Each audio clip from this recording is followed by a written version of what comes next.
Hey there guys, welcome back to Hursty Games and welcome to another quick trading video. Today I'm going to talk about how you can use Evos to help you make coins in FC25. Evos can be a really good solid either flip style trading or investment style trading. If you know what kind of Evos are coming out, obviously you can invest in players that are going to be applicable. If things like the requirements and stuff get leaked, then obviously you can look to pick up cards that will be particularly good in those requirements and in those SBCs. But if you're not somebody that kind of finds out leaks and you prefer to sort of find out things as they happen rather than going into the specifics, then I'm going to show you a method you can use to actually trade and do some small flips to make small amount of coins. It's another trickle trade method. For those who don't know what that is, it's a method where you're not going and picking up cards that are going to make you like 10, 15, 20, 100,000 coins or whatever per card. You're going to make a handful of coins on each card, but you're going to pick up lots of them and make plenty of coins by doing quantity over quality, basically. So without further ado, let's get into this method and how you can make some coins with Evos. So I did film this already once before, and I won't lie to you, I forgot to turn my microphone on. So this is take two. So you'll see I have gone and bought or bid on a bunch of silver cards. Now, the Evo that I'm going to use as an example for today is the brand new right back Evo that came out at the time of recording. It came out today. I'm bulk recording because when you see this, I'm on holiday. So the one here, the glow up, which is where you can boost a right back up to an 84, and I went with Jimmy Dunn because for those who don't know, I'm a QPR fan and I do QPR past and present players, and Jimmy Dunn is the perfect example of what I'm talking about here. Obviously this is applicable for a right back card. Jimmy Dunn as a centre back, but he has got right back as an alternative position. So basically when you search for cards on the market, if I was to go to the market and search right backs, they don't pop up with cards if they can play right back and it's an alternative position. It will just show you cards that have right back on their base card, and this is where it's actually quite important to bear that information in mind. So all of these cards here you can see are right backs. Some of them might have secondary positions, but I'm just going on, I'm bidding 150 on the silvers, and this is a method, by the way, you can do outside of Evo Focus. You can just go through, obviously check the market first, check that silvers are selling for at least 200 coins, and I'll show you that very quickly. At the majority of times, silvers will always go for 200 coins as a minimum. You can see they might take 10 minutes to go, but they will go. And if you put it to 250, a lot of the cards will go down a little bit quicker. It hasn't actually updated that, so I'm just going to very quickly do that there, and that should update it, and you'll see, oh, okay, it's actually not updating it. There we go. I knew it would. You can see that sometimes cards aren't going to sell for 250. Some of them will go all the way through the hour and will not end up selling. But using this concentrating on Evo situation, what I've done is instead of putting in right back, I've put just defender. And the reason for this is it's going to bring up obviously left backs, centre backs and right backs. But on some of these cards, they will have the secondary position of right back. Even though it shows their base being something different. So for example, this Aponte, he's a centre back, but he can play right back and left back. So he does fit that Evo because he can play right back, but he's not going to show up on his primary thing. And I found personally, I've been doing this for a little bit. I actually invested all of my coins into non-red golds. Check out my most recent trading video showing you the investment using non-red golds, an easy way to make coins every week. I've invested about 80k into that.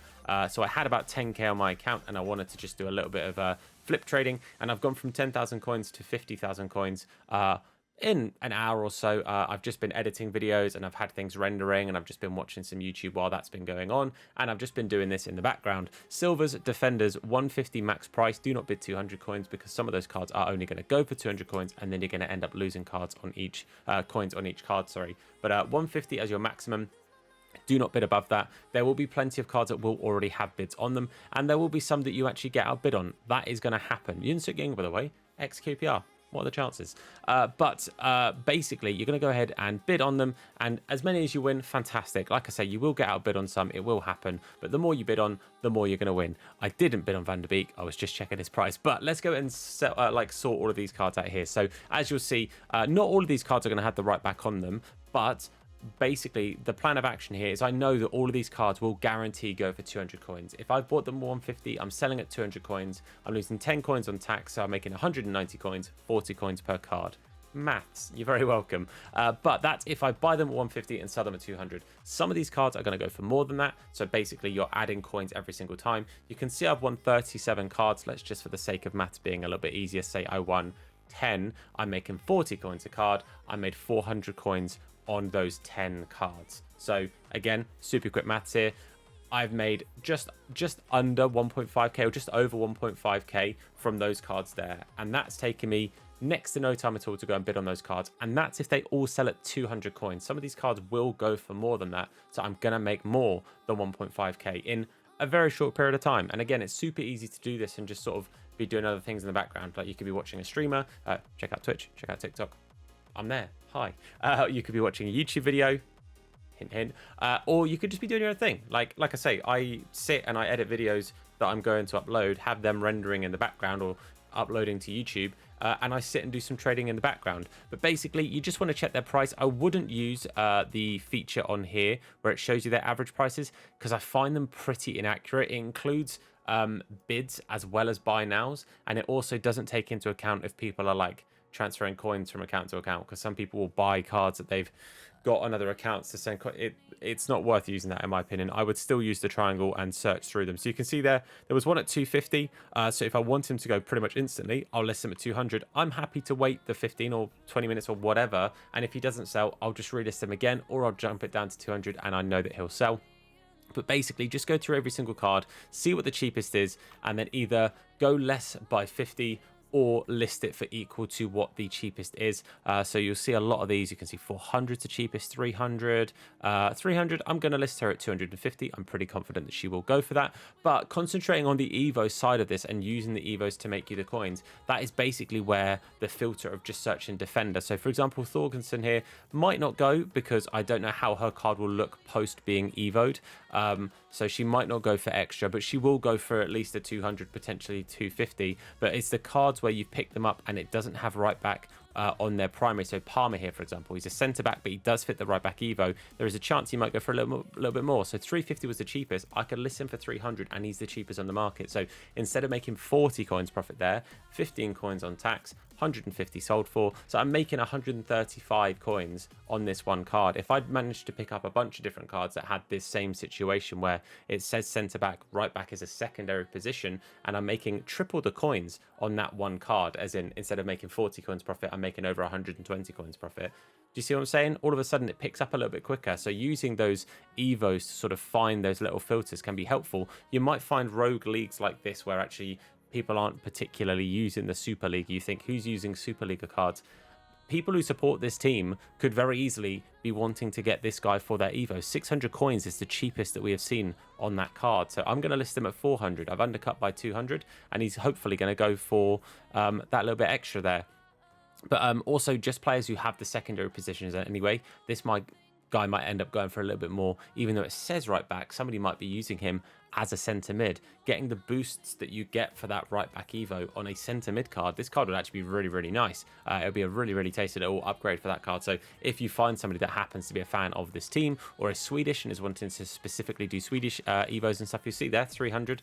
That is the brand new cheapest one on the market. So it's like I say, this isn't going to make you millions of coins overnight, but I made 50k in just over an hour, and that was, again, I was paying attention to doing a couple of things at the same time. The main thing is, don't bid more than 150 and you physically can't lose coins on them if they're all going to sell at 200. Like I say, worst case scenario, you are making 40 coins a card, which I will hold my hands up and say, yes, that's not much money, but it's really not going to take you very long to just flip these cards. And what I would suggest is when you're going on and bidding, just so you don't get yourself, so this is probably the first example of a card that will go for 200 rather than me listing at 250 because I don't think he was going to sell there, which is again slightly surprising because he is in the Eredivisie, decent little league, especially for starter teams and stuff like that, and future Evos potentially down the line. But like I was saying, this isn't going to make you loads and loads of coins like that. But when you're bidding on these cards, I would suggest personally, once you've put a good number of bids on, so let's say, for example, I won this 50 and then, or I bid on 50 and then I bid on another 50, I would then go and play a game just to break it up a little bit, just so you don't get yourself soft banned. And for those who don't know what soft ban means, it basically means there'll be a little period of time where you can't buy cards on the market or list cards on the market, just because EA are just making sure your account isn't doing anything dodgy, because you're interacting with the market a lot over a short period of time. So it's just to make sure you're not doing things like, you know, buying coins or anything daft like that. And it's just their way of just being overly cautious, essentially, is what it is. But yeah, I like I say, I do trading on this account every single day. I do this, I do the flips every single weekend with the gold cards. I try and find other methods as well. And if I do find more filters, I will try and make more videos on it. If you guys do find these videos helpful or interesting, do let me know. Like I say, the time this has gone up, I'm currently away, so I won't be able to film any new trading videos, but this video is going to come out and hopefully will give you guys a little bit of an idea of the kind of trading methods that I do. And if I find more filters, then of course I will share them with you. But we've only got a couple more to list here, so I'll list these guys up. This is going to be a little bit of me sort of waffling for 10 minutes, but hopefully it's nice and insightful. And if you need to pause, I meant to list them at 250. If you need to pause it and sort of re-go over any of these parts, then feel free to. And if you have any questions, pop them in the comment section down below. I do try and reply to everything that I can. And everything relevant, and I'll try to answer as many questions as I can as well and help in whichever way, because if I find a method that I'm making coins, I like being able to share it with you guys. You know, I end up making the ways I trade maybe slightly more competitive for me, and I give people the filters and things that I'm using. But you know, if I can help you guys make some coins, then it's worth it for me. So that's those guys listed. I think it was 37 cards that we won. Did win another Porteous there as well, so let's just list him for 250, because I'm fairly sure we had one of him before. And I'm not expecting any of these guys to have sold just yet. In fact, a couple have, so you can see there a few already have gone. The one at 200 has already gone, which doesn't surprise me. Ruskin has already gone there. Palmer, like I say, I listed him. He was the cheapest on the market at the time. Instead of being 350, it was in 300. He went instantly. And this Ajdini, obviously a card that somebody wanted to pick up. Sold them for 250, made the coins. So again, it's a slow burner. It's trickle trading. A couple more have gone in the time that I've waffled on a little bit longer as well. And it will just slowly but surely make you these coins in. There you go, that Maldonado. I fully butchered that the first time. 400 coins. He just went just like that, because he is the cheapest on the market for that specific card. And it's I don't think a coincidence that two of the first cards I've sold are players that have that secondary right back position for the Evo. So that's kind of what I'm talking about. Two of the more expensive cards that we listed, and they're two of the first cards that have gone. So like I say, using those Evos to make you some coins can be very, very beneficial. Just to sort of like run through an example of it. Let's say tomorrow we get a left winger Evo, searching like specifically left mids, because then you'll find cards that are left mids and have a chance of having a left wing. You could do the same for like right wing or striker, because often you get some that can sort of do a little bit of everything, cams, that kind of vibe as well. So having a little look at those filters and sort of applying what I've said today in this video to future Evos can be very helpful. Using silvers is a pretty safe way of doing it. Also using non-rare golds, instead of 150 bidding 300, it's sort of the same vibe in that they will pretty much always sell for 350. Depending on the part of the year, sometimes during the year 350 they might end up not going, but with us getting the weekly repeatable SBCs, non-rares pretty much always have some form of need and or value. Over the weekends tend to be the only time where there's possibly some downtime of non-res not having any value. But hopefully you guys found this helpful. If you did, then do leave a like on the video, supports me, the video, and the channel out a whole bunch. If you're new, hit the sub button and turn notifications on to be told anytime that we upload a video. Any questions, again, pop them in the comments down below. But that is it from me. Thank you so much for watching. I've been Tom. You guys have been awesome, and I'll see you soon. Look after yourselves, and of course, wash your hands. Take care.